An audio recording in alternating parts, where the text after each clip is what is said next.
to the comic shop. I'll let you read about Cyclops. I'll have you spending all you got. Cyberfrog is looking hot. Uncle E.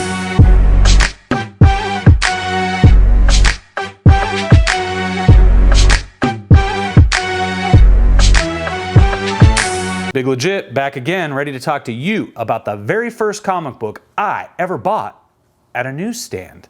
You know, I talked in the last episode about the official handbook of the Marvel Universe Book of the Dead Deluxe Edition. This is the very first comic book I ever owned. Got in a back issue bin at Sandy Bar's world famous flea market in Portland, Oregon. The Red Skull on the front mesmerized me, terrified me. I had to know, who is this Nazi who looks more evil than Adolf Hitler? Not only is he an evil, despicable Nazi, but he has a red skull, and you can't get more scary than that. So anyways, I'm in Aloha, Oregon. Some people like to pronounce it Aloha. It's a suburb of Portland. It's right out by Beaverton.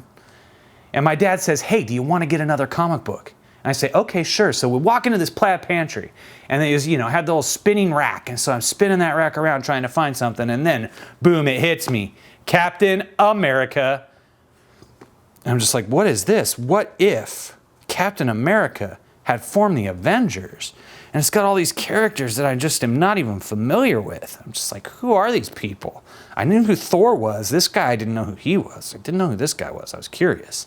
This guy looks awesome. And of course, but there's Cap, and I know I can trust Captain America.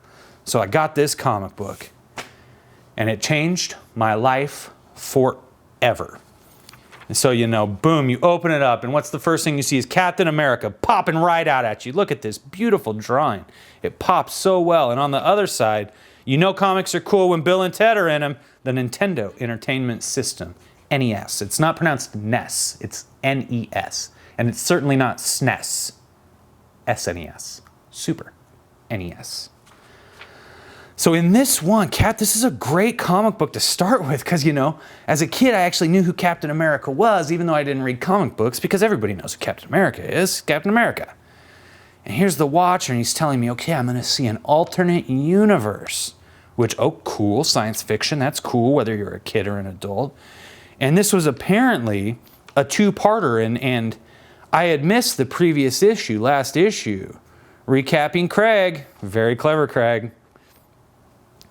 So basically, Captain America saves Dr. Erskine from being murdered, and they single-handedly defeat the Nazis in December of 1941. And then Steve Rogers returns home and he leads S.H.I.E.L.D., which is the Supreme High Command International Echelon for Liberty and Defense. And S.H.I.E.L.D. slowly takes over the world. And I'm like, whoa, okay, Captain America's a good guy, always, right? And then I turn the page, and it's like Captain America isn't a good guy. Look at this great artwork, too. Here you have something very reminiscent of JFK, right? We all know that one. Well, hello, Mr. President. Look over here. So Rogers becomes the president, and thanks to the super soldier serum under President Rogers' personal control, America becomes a nation of perfect human beings. But only for those Americans that fit Rogers' personal idea of perfection. Others are sent to concentration camps so that Rogers can create a new master race. But even the masters are held in the grip of dictatorship because they're dependent on yearly booster shots from the super soldier serum. So basically, Captain America, I'm like 2 pages in to the first regular comic because, we talked about this. This isn't exactly a regular comic. It's a guidebook, a handbook to the Marvel Universe. This is a regular comic. I'm 2 issues in, and Captain America is already the most despicable human being I've ever seen in my life, who is enslaving black people. And I was just like, what is going on in this world? The world has no superhero defenders to fight this rising tide of darkness. This universe has got to be the worst universe ever. And all the superheroes have been systematically murdered by S.H.I.E.L.D. hunter squads. Well, one of those squads, led by S.H.I.E.L.D. agent Frank Castle, attempted to kill the Submariner, but Namor defeated them in the North Atlantic. and then made a spectacular discovery. So basically, Captain America is frozen here, but Captain America is the president of the United States and enslaving people who are not white and building a master race. And how can he be in two places at once? We're going to find out. So check it out. What's really cool is that Frank Castle, you know, he joins S.H.I.E.L.D. and he gets his own suit designed by millionaire S.H.I.E.L.D. backer Tony Stark. So the Punisher in this universe is Iron Man, yet he's still got the Punisher shield. He kind of looks like a War Machine. So the bad guy S.H.I.E.L.D. Nazis take frozen Captain America, and then they take Namor and put him in a cell, and he's got the big hippie beard still. And Steve Rogers wakes up, and they're just like, what is happening here? No, oh no. And Steve, like, you know, kicks some butt, puts on his mask, kicks some more butt, knocks Frank Castle out. Frank is done. Cap is on top of him. He frees Namor. And then Frank can't believe it. Like, how is it possible that this is Captain America when Captain America, Steve Rogers, is the President of the United States, who Frank works directly for? This is not possible. And Cap, you know, finally reveals, you know, no, it's me. And Frank just cannot believe it. Like, he's just been following orders, you know. I'm just a soldier, you know, that old Nazi excuse. I was just a soldier. So Frank, like, instantly just is like, he can't take it. And so he kills these two blonde-headed Aryan bastards right here. Takes them out. And Cap is just like, you killed them. They committed crimes. I punished them. Changing your colors won't save you from my wrath, human. Namor is pretty mad at humans still. Come and get it, fish man. And Cap's like, no, we need to team up. We need to defend freedom. We need to save the world. We need to stop the imposter Steve Rogers. And I am forming the Avengers. And so he forms the Avengers.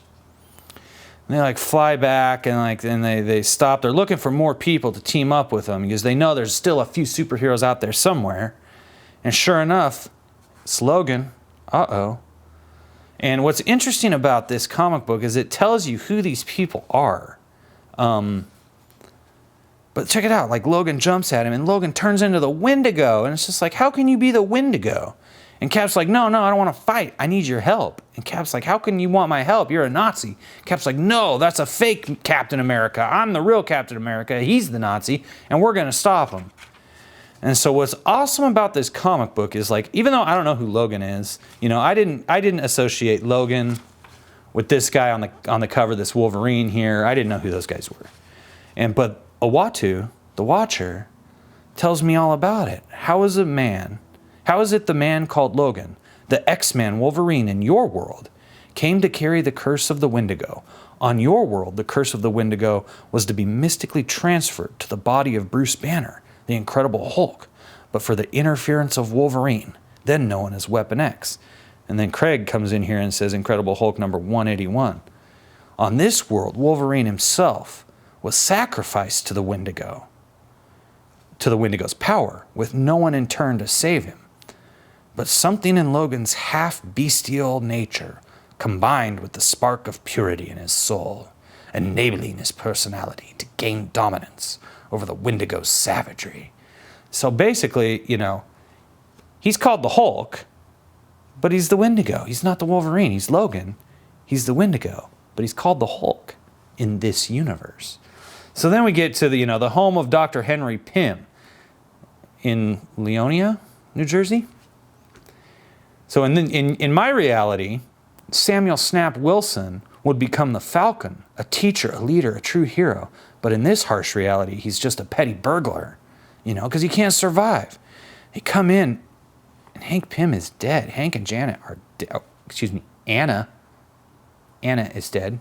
Hank is dead. And check this out. Like, the Punisher, who is Iron Man, Frank Castle, I found this animal breaking in. Say the word, Cap, I'll kill it. The lousy thief. You can waste me, pig, but not before I have my say. So this is like pretty intense. He is calling a black man an animal, and he is calling a black man it. And before you get triggered though, check it out, right? You built yourself a nice little American dream, massa. Unless you was born with the wrong skin. You drive a man out of any honest work so he can't feed his family. Then he steps out of line and gets sent to the death camps. I may be a thief, but you stole our lives. Cap is like, your people have been oppressed too long, mister. How would you like a chance to help change that? And they shake hands, a chance to fight for the dream, not just against the system. I reckon I'd take that chance. But for Frank Castle, years of racist indoctrination die hard. I can't believe what I'm seeing. You're letting a black man join us? Back off, Castle. I see a man. That's all that matters. So see, what we're teaching children right here is that racism is wrong. And we're doing it in a way that does not call every white person a racist automatically, which seems to be a big difference between comic books today and comic books when I was growing up. See, let me tell you about these people who made this great comic book here. George Carrigan was the writer and Ron Wilson was the penciler. And George Carrigan has written an amazing story here. So not only am I learning about an alternative universe with Captain America in it and all these other characters I'm discovering, I'm being taught about racism. And I'm not being called a racist. I am on Captain America's side, and I am learning that it's hard for people who are racist to stop being racist. They have to come to it on their own, and we're going to see that. As this comic progresses, Frank Castle has to realize that everything he's been taught is wrong. And he has to accept that he was fooled. And in our modern era, here today in our society, it is difficult for people to accept that they made a mistake, to admit that they made a mistake and that they were wrong. But let's keep watching here. Better yet, let's keep reading. You keep watching, I'll keep reading. So Cap is, like, here, take this suit. And he takes the giant man suit. Take these pills that Hank Pym made. These are going to help us to battle injustice. And Sam is like, my name ain't Wilson no more. From now on, you can call me Giant Man. Then they go to Westchester, New York sometimes later. Look at this. This is the fun of it. Magnus Academy for Gifted Youngsters. It's not Xavier's Academy. It's Magnus's Academy. And sure enough, there he is. They come in. All the X-Men are dead. They're all dead. And here's this guy. And I was always confused as a kid. I thought these were antennas. But apparently they're just his hair. But they look sure like antennas to me. And they're like, Magnus, join us. Please join us. And he's just like, no, I'm not joining you. He is going to just go ahead and deal with it his way. Look around you, my wife, my children, my students, all dead. My life in ruins, along with the dream. Humans will never trust mutants as equals. Now they will accept us as the masters. No, listen, Magnus. The time for listening is past. Let the world of humans beware the coming of Magneto. And so, what do we got on our Avengers team? We got Giant Man, Namor, Wendigo, who's called Hulk in this universe, the Punisher, who's called Iron Man in this universe, and Captain America. And they're going to go to the S.H.I.E.L.D. helicarrier because that is where you have to go if you are going to stop the villains. Mile High Comics, selling comics for 50 cents each. Believe it or not, I got this comic book for 50 cents at my local comic book shop. They find Thor, and he's basically being held. It took 50 super agents to subdue him, but no power can make him release that hammer. Increase the shock field another 100,000 volts. Torturing helpless prisoners, this I will not tolerate. Cap is not having any nonsense today. None. So basically they come in here, they kick the crap out of all these Aryan super soldiers. They release Thor. He takes the hammer and he just spins it around and just knocks them all out. Look at that. Boom. What an impactful shot. And you'll notice how much action has been in here. We're alternating between character development and action nonstop in this comic book. And here we have the fake Steve Rogers, who is the president. Yes, Project Rebirth. I understand. Here's a dynamic shot here with our heroes fighting. get through. They go to level X, Operation Rebirth. Captain America discovers Dr. Erskine, who's been like, decided to like put himself into captivity, essentially. So he has no idea what's going on in the world. He thinks he's doing great. He put himself in captivity so that if a bad guy ever tries to kill him, he doesn't have to worry about that because he's locked away safely. Steve Rogers is the president as far as he knows. Everything is great in the world, and only he has the super soldier serum right in his brain. So Cap like releases him and shows him everything that's happened. Superhuman target. Matthew Murdock successfully terminated. Daredevil is dead. Preparing punitive strike on Japanese trade zone. Going to war with Japan. We've taken control of the New York Daily Bugle. They won't be publishing any more subversion. Nazis have taken care of, they've taken control of, the most important paper in the Marvel Universe. Negro prisoners rioting in Camp 402. Human beings are enslaved in America. This is terrible. Please, no more, all my dreams. A perfect world doesn't come from a test tube of serum, Doctor. It comes from the hearts of free men everywhere. God bless Captain America for saying it how it really is. We need more comic books like this. Such a pretty speech. President Rogers, Stephen, I wish I'd said it, but in a sense, I did. Ah, but the good captain knows me better as the Red Skull. See, the Red Skull was killed. Oh, yes, the Red Skull you killed in your attack on Hitler's Reich Chancellery bunker in 1949. But I was saved from the brink of oblivion. The Nazi scientist, Arnim Zola, transferred my consciousness into my new body. A perfect body. A body cloned from the cells of Steve Rogers. My U-boat Wolfpack sank the ship with the real Steve Rogers and the other super soldiers on board. I was released into the water and was soon picked up by rescue ships. The deception was perfect. From that moment on, I became Rogers. I returned to your world. I returned to your hero's welcome, Captain. Through S.H.I.E.L.D., I controlled the super soldier serum. Through the serum, I controlled America. Here was the true master race. Germany was not the fulfillment of the Aryan dream. America was. If you want to know the future, picture an American boot stamping on a human face. Forever. And, Erskine is just shocked. You ancient fool. So long as you were the only one who knew the formula, you were the perfect living vault. So long as I told you what you wanted to hear, you were so easy to manipulate. Total control of the serum was kept in my hands. I will serve you no longer, tyrant. Ha ha ha! And he just cites the formula. That's part of the formula for the super serum. Did you imagine that I would not master the formula myself, you stupid Jew? And now, goodbye, Captain. There's no room for two Steve Rogers in the world. No, and Erskine throws himself in front of the bullet like a hero. And they fight. Captain America kicks the Red Skull's butt. I am the true Ubermensch. I am supreme. Explosive results. He strikes the communications power grid with explosive results. He's done. Captain America rushes back. He finds, his buddy here who was, back here. We kind of glossed over that, but he was knocked down and helps him back up. Cap, did we do it? Is America free?